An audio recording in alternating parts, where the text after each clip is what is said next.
Hey everybody, and welcome to my YouTube channel. My name is Kelly, and on here I just kind of talk about everything that goes on in my life. Remember that if you like this video, make sure you give it a thumbs up and make sure that you subscribe so you never miss any of the videos that I put out. And today we're going to be doing some of my back to school tips. As a former classroom teacher and a current online teacher, there are quite a few things that I have to kind of give some advice out there to people as they're getting back to school. So without further ado, here we go. All right, so the first thing I'm going to talk about is school supplies. If your child's school is like my child's school, they put out this huge long list of supplies, and then if you've been around, you know that, well, half of them your kids don't even use, and there's some that they really need a lot of depending on their age.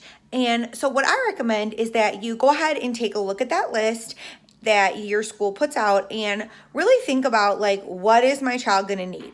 You know, if you're in elementary school, you're obviously going to need crayons, whereas if you're in middle school or high school, crayons really aren't going to be something that you need. Additionally, you want to think about, does your school make everybody share? So this is like not really a new phenomenon. It's kind of been around for a while, but the way that it works is your kids all bring in their own supplies and then they become community supplies. So what you really see this with is pencils. So if you know that, like, your child really likes a certain brand of pencils, that's fine, but a lot of this elementary schools especially do one big jug where kids go and get sharpened pencils and they put their unsharpened pencils back. So it's kind of like a revolving door of pencils, and for a teacher it really saves them of listening to the pencil sharpener, because elementary school kids will just kind of sharpen and sharpen and sharpen and sharpen and sharpen. So you really want to make sure that the items that you're buying, if your school shares,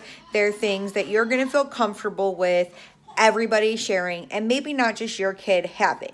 The second thing that I recommend when you're looking at school supplies is, again, buying the essentials at first, and making sure that you buy your kids backups. Everything's on sale right now.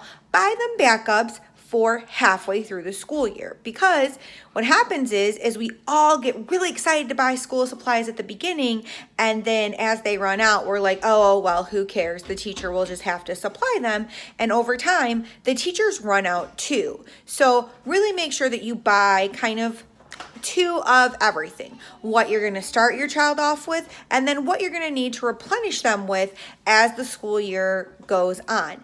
And kind of keep that in mind as you're buying. Again, buying those things you know they're going to need, and then hold off on some other things. So one of the things that I kind of talk about holding off on is something like headphones. If your school doesn't have one-to-one technology, then headphones isn't something your kid is going to need every single day. And those are the kind of things that you want to wait till back to school night. Talk with your teacher and say, hey, I know this is the list, but what of these items are my kid actually going to use? As you're in middle school and as you're in high school, it'll say things like 3-ring binders or index cards, highlighters, things like that. But genuinely ask these teachers, are these things my kid is going to use? A lot of schools are going to textbooks online, so highlighters might not be something that's as important because they can use a highlighting tool on their new one-to-one technology. If they are one-to-one, you need headphones, and you're probably going to need more than one pair. They tend to break pretty easily. So tip, Dollar Trees sell them $1 a pair. Buy your kid a few. When something happens to them, it's okay. You've only spent $1 on them. You can give them a new pair. So just kind of keep that in mind as you're going out and buying school supplies. This same thing applies if you have kids that are going off to college. So if your children are not in their preferred major yet, they're still taking gen ed classes, let them go to class first before buying textbooks. My experience is over half the textbooks that I've bought, I never actually used, or I could just access it at the library when I needed it for the one section that I needed it for, as opposed to paying the astronomical prices for those books. So those are just a few tips that we're talking about when we're thinking about supplies and what your child might need, what they might not need, and really kind of taking that all into consideration. All right, the next thing I'm going to talk about is back to school clothing. Depending on where you live, this might be more important than other places. Where I live, it happens to be really warm until about mid-October, sometimes into November. So going out and buying my child a ton of school clothes at this point really isn't beneficial when he's going to be wearing shorts and t-shirts every single day to school. So what I do when I go out is I go out and I try to find like a couple staple items. So maybe 2 or 3 pairs of jeans, a couple t-shirts, a hoodie, things that he's going to need when it gets colder, and I try to make sure that I buy them a size up. Now my child's very young, so buying a size up for us is really what we need to do. Some kids buying a size up isn't going to work, but I'm saying don't break the bank buying school clothes when you know that the weather's going to change, things are going to change. Set yourself a budget. This is the only amount we're going to spend, and that's it. So for instance, for my child, we decided we're only going to spend $50 for him to do back to school clothes shopping, and that's it, because he grows a lot and his sizes change, and I know that throughout the school year I'm going to have to buy a couple things. I also know that from when school starts, there he is right there, until when it gets cold is a few months off. So what he's currently wearing, he would be able to wear to school. So for instance, if you look at what he has on right now, those are all things that he could wear to school. So we're not going to break the budget on that. The other thing that we do not do is we do not go out and buy new shoes to start the school year.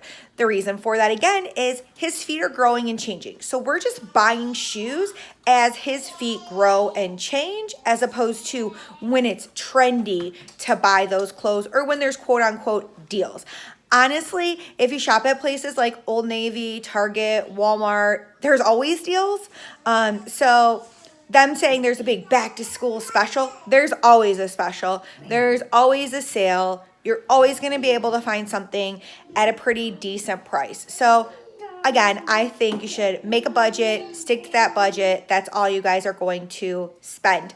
Along with that comes your backpacks. So we lump backpacks into our kind of like clothing items, and what we made the decision as a family was that we were going to buy our child a more pricey backpack. So we bought him an Oakley backpack, and some people are going to be like, oh my God, I can't believe you bought him an Oakley backpack. Well, here's the thing. That Oakley backpack we used as a diaper bag first when our kids weren't in school, and now that our son is going to school, he's going to use it as well. So we bought that backpack before our son was even born in 2016. It's now 2019. It's the exact same backpack. We don't have a single problem with it, and we use it every single day. So that might be something you want to invest a little bit more in, because some of the cheaply made backpacks, they're going to kind of fall apart, and then now you're going to be mid-school year and your child has no backpack.